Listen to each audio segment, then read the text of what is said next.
నేను కనుక అవినాష్ రెడ్డికి టికెట్ ఇవ్వకపోయి ఉంటే, ఒక నేరస్తుడికి టికెట్ ఇవ్వకపోయి ఉంటే నేను ఖచ్చితంగా ఎంపీగా పోటీ చేసేదాన్నే కాదు. ఉద్దేశం ఏం కనిపిస్తుందంటే కేవలం అంటే రకరకాల కాన్సిక్వెన్సెస్లో పోతున్నట్టు అనిపిస్తుంది ఇది. ఎందుకంటే కాసేపు ఏమో నేను ఆయన టికెట్ ఇవ్వక ఆయనకి ఎందుకు ఇవ్వాలి, జార్జి రెడ్డి కొడుకు ఇవ్వచ్చు కదా అనేసి ఇవన్నీ తప్పుడు మాటలు. ఇంక వేరే వాళ్ళకి ఇవ్వచ్చు కదా, బంధువులు లేరా? అసలు నీవు 5 సంవత్సరాలు మార్చి 15 తారీఖు వస్తే 5 సంవత్సరాలు, నువ్వు 5 సంవత్సరాల నుంచి ఈ విషయంలో ఎప్పుడన్నా ప్రెస్ పెట్టి రెఫరెండం అనే మాట మాట్లాడినావా? యాడ వంపు వస్తే ఆడుకోతీవి, యాడ వంపు పడితే ఆడుకోతీవి. నీ మాటకేమైనా విలువ ఉందా? ఎట్లా చెప్పు? ఇక తప్పదు, రాజశేఖర రెడ్డి గారి బిడ్డే ఏదో బట్టి బట్టి మాట్లాడుతుంది, కాగితం చూడకుండా మాట్లాడుతుంది అని ఛానల్లో కూడా వాళ్ళకి రేటింగ్ కావాలి. కొందరు అయితే స్పాన్సర్డ్ బై చంద్రబాబు నాయుడు గారు. ఈ పిల్లకి అర్థం కావాలి కదా. నేను మొన్నేం మాట్లాడితే, నిన్నేం మాట్లాడితే, ఆవుల మొన్నేం మాట్లాడితే, పొద్దునేం మాట్లాడితే, పూర్తిగా నేను బేయిజ్జత్ అవుతున్నా. రాజశేఖర రెడ్డి గారి పేరు నేను ఫుట్పాత్కి తీసుకొస్తున్నాను ఇంగిత జ్ఞానం అయితే ఉండాలి కదా. ఎట్లా చెప్పుండి ఇది?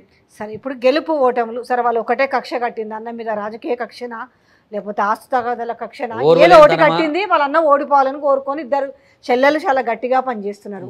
సరే ఓకే, ఒకవేళ వాళ్ళన్న గెలిస్తేంది, ఓడిపోతేంది, వీళ్ళకి వచ్చే లాభం ఒకటి చెప్పండి. వినండి, రాజారెడ్డి గారు చనిపోయినప్పుడు చంద్రబాబు నాయుడు ముఖ్యమంత్రి, ఆయన తర్వాత రాజశేఖర రెడ్డి గారు ముఖ్యమంత్రి అయ్యిండు. ఎవరిని కూడా తిప్పల పెట్టలే, వదిలిపెట్టిండు, వాళ్ళకి సెక్యూరిటీ ఇచ్చాడు. జగన్మోహన్ రెడ్డి గారు కూడా గంతే. ఈ పిల్లల్ని ఏం చేస్తాను చెప్పు?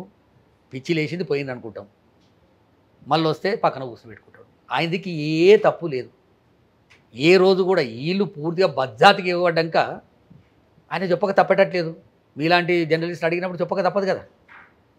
మేమే అంటే అట్టు ఉండదు కదా, వాస్తవాలే చెప్పాలి కదా. ఇలా బ్రహ్మరథం పడుతున్నారు జగన్మోహన్ రెడ్డి గారికి.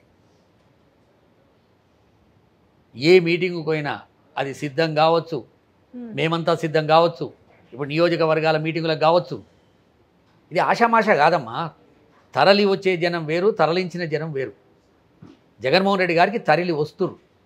ఈ మిగతా ఏదైతే కూటమి ఉందో తరలిస్తురు. బస్సులు పెట్టి పైసలు ఇచ్చి వాళ్ళు 10% తరలిస్తే 90% మంది తరలి వస్తున్నాడు. కనబడుతుంది అది. ఎండనక వాననక 44 డిగ్రీలు 46 డిగ్రీలు ఉన్న ఆ జెండాలు పట్టుకొని ఎగురుతురు. 84% మందికి సంక్షేమ కార్యక్రమాలు ముట్టినాయమ్మా. ఒక్కొక్క ఇంటికి ₹1,00,000, ₹1,50,000. ఇది ఆషామాష కాదు. అయితే ఇప్పుడు మీరు నమ్ముకుంది సంక్షేమాన్ని నమ్ముకున్నారు, సంక్షేమం గెలిపిస్తారు. లేదమ్మా, నాడు నేడేంది? ఎన్ని లక్షల మంది చదువుతారు పిల్లలు? వాళ్ళకు గోరుముద్ద ఏంది? వాళ్ళ స్కూళ్ళల్లో ఉన్నటువంటి టేబుల్ ఏంది? డిజిటల్ టేబుల్ ఏంది? ప్యాడ్ అదేంది? ట్యాబ్ ఏంది? ఎప్పుడన్నా చూసినామా మనం? పెన్సిల్ ఇప్పియలే పుస్తకాల తర్వాత. ఒక పేజ్ ఇంగ్లీషు, ఒక పేజ్ తెలుగు. ఒరిజినల్గా నా ఇంటికి లాభమవుతుంది, నా పిల్లలు చదువుకుంటురు. పిల్లలు బడికోవాలంటే నాకు ఇబ్బంది కాకుండా అమ్మబడేస్తుంది నాకు. రైతులకు ఎంత లాభం ఎరకని అమ్మడ. అందరూ ఏమనుకుంటారు అంటే రైతుల విషయం లోపల ఏంది జగన్మోహన్ రెడ్డి గారు ఏమైనా తప్పు చేస్తారు అనుకుంటారు. 50% మంది భూములు అర ఎకరం ఉన్నోళ్ళు ఉన్నారు.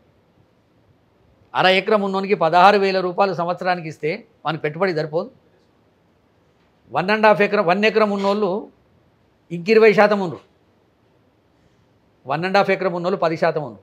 అంటే 90% రైతులు 2 ఎకరాల లోపల ఉన్నారు, 1 ఎకరంన్నర లోపల ఉన్నారు. వాళ్ళకైనా సంవత్సరానికి ₹16,000 పెట్టుబడుల కింద ఇస్తుండు. ఈ 10% మంది ఉన్నారు. కానీ వీళ్ళ మేనిఫెస్టో కూడా అద్భుతంగా ఉన్నట్టుంది కదా. మీరు ఒకరికి ఇస్తాం, మేము ఇద్దరికి ఇస్తాం, మీరు ఇద్దరికి ఇస్తాం, మేము ముగ్గురికి ఇస్తాం, ఇంట్లో ఉన్న వాళ్ళందరికీ ఇస్తాము. ఆయన ఫ్రీ బస్సులు కావచ్చు, గ్యాస్ సిలిండర్లు కావచ్చు, 6 గ్యారంటీ స్కీమ్లను తీసుకుపోయి ఆడబెట్టిన విధానం కావచ్చు, ఇదంతా ఆయన కొత్తగా ముఖ్యమంత్రి అయ్యాడు పాపం. ఇవాళనే ఫస్ట్ టైం వచ్చిండు. బుద్ధిమంతుడు, భూమయ్య కొడుకు, మంచిగా చెప్తాడు, మహాత్మా గాంధీ కంటే పెద్దోడు అనేది కాదు కదమ్మా. నువ్వు 3 సార్లు ముఖ్యమంత్రి అయినావు, 14 సంవత్సరాల 13 రోజులు ఎలగబెట్టినావు. 2014లో ఉన్నట్టు మేనిఫెస్టోను నువ్వు వెబ్సైట్లోకి వెళ్ళి తీసేసినావు. 87,112 కోట్ల రూపాయలు ఇస్తాన్న రైతు రుణమాఫీ 7,000కో 10,000కో 12,000కు పరిమితం చేసినావు. బంగారం పెట్టిరా ఇప్పుడు తీసుకురాకుండా నేను ఇడిపిస్తా అంటివి.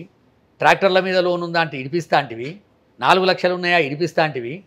పచ్చి అబద్ధాల కోరు 14 సంవత్సరాలు 13 రోజులు ముఖ్యమంత్రి చేసి మేనిఫెస్టోను కూడా బయటికి చెప్పుకోలేని దుస్థితిలా ఆ ల్యాండ్ టైటిల్ యాక్ట్ అని ఒకటి తీసుకొచ్చిండు. అది చెల్లలే. దెబ్బ మీద దెబ్బ దెబ్బ మీద దెబ్బ, జనాలు వస్తలేరు, ఫ్రస్ట్రేషన్లో పోయిండు, లాంగ్వేజ్ మారిపోయింది, తిట్ల పురాణం స్టార్ట్ చేసిండు. జగన్మోహన్ రెడ్డి గారి మేనిఫెస్టో ఒక చేతిలో పట్టుకుంటూ 2014 నుంచి 19 వరకు, ఇంకో చేతిలో 2019 నుంచి 24 వరకు, 24 నుంచి 30, 29 వరకు ఇంకో చేతిలో పట్టుకుండు. ఇగో ఇది చేస్తా, ఇగో ఈ పరిస్థితులు ఉండే, ఈ బడ్జెట్ ఉండే, ఇగో ఈ బడ్జెట్కి ఇది ముఖ్యమంత్రులు మాత్రమే మారినాం, ఆయన దోచుకుంటూ దాచుకుంటూ పంచుకుంటూ, నేను డైరెక్ట్గా 2,70,000 కోట్లు బటన్ నొత్తి మీ అకౌంట్లో వేసిన. ఇది వాస్తవం. ఆయన లెక్క చేసింది మాత్రము చాలా అద్భుతంగా చెప్పుకుంటున్నాడు జగన్మోహన్ రెడ్డి. దీంట్లో మాత్రం అప్రిషియేట్ చేయొచ్చు. నువ్వు ఏ ఊరికన్నా పోతే నీకు స్కూల్ కనబడతలేదా, నీకు హెల్త్ సెంటర్ కనబడతలేదా, నీకు విలేజ్ సెక్రటరీ కనబడతలేదా, నీకు రైతుకు సంబంధించినటువంటి ఆఫీస్ కనబడతలేదా, 17 ఆసుపత్రులు కడుతుండు కనబడతలేవా, 4 పోర్టులు కడుతుండు కనబడతలేవా, భోగాపురం ఇంటర్నేషనల్ ఎయిర్పోర్టు శరవేగంతో పోతుంది కనబడతలేవా. సంక్షేమం భాగం. చివరకు నోటా కంటే తక్కువ వచ్చినటువంటి బీజేపీకి నువ్వు 6 ఎంపీ సీట్లు ఇచ్చినప్పుడే నీకు చిప్పకూడు ఖచ్చితంగా ఉన్నదనే భయం పుట్టుకున్నట్టే లెక్క. కేంద్రంలో ఎట్లా ప్రభుత్వం వస్తుందని నమ్ముతున్నాడు. ఈడ ఓడిపోయినా నేను పొత్తు పెట్టుకున్నందుకు నాకు కనీసం నాకు దాపు దొరుకుతుందని అనుకుంటుండు. అనుకో, నువ్వు నోటా కంటే తక్కువ వచ్చినటువంటి వ్యక్తులకు 6 సీట్లు ఎంపీ సీట్లు అంటే అప్పుడే నీ భయము, నీకున్నటువంటి ఎంత ఇబ్బంది పడుతున్నావు అర్థమైపోతుంది. కానీ జగన్మోహన్ రెడ్డి అట్లా లేదు, తొనుకుతలేడు, పోతున్నాడు, జనాలకు చెప్తున్నాడు. ఆయన చెప్పిన సంక్షేమ కార్యక్రమాలు చెప్తున్నాడు. నిజంగానే అమ్మ ఒడి చెప్పిండు అనుకోండి, రాకపోతే ప్రజలు ఓటేస్తారా? నాడు నేడు కింద 17,000 స్కూళ్ళు మంచిగా అయినాయి, ఓట్లేస్తారా? 32 లక్షల ఇండ్లు కట్టించిండు, 22 లక్షల ఇండ్లు కంప్లీట్ అయినాయి, 32 లక్షల మందికి ఇల్లు జాగిచ్చాడు. ఇయ్యలేదని టోటల్ పడతాయా?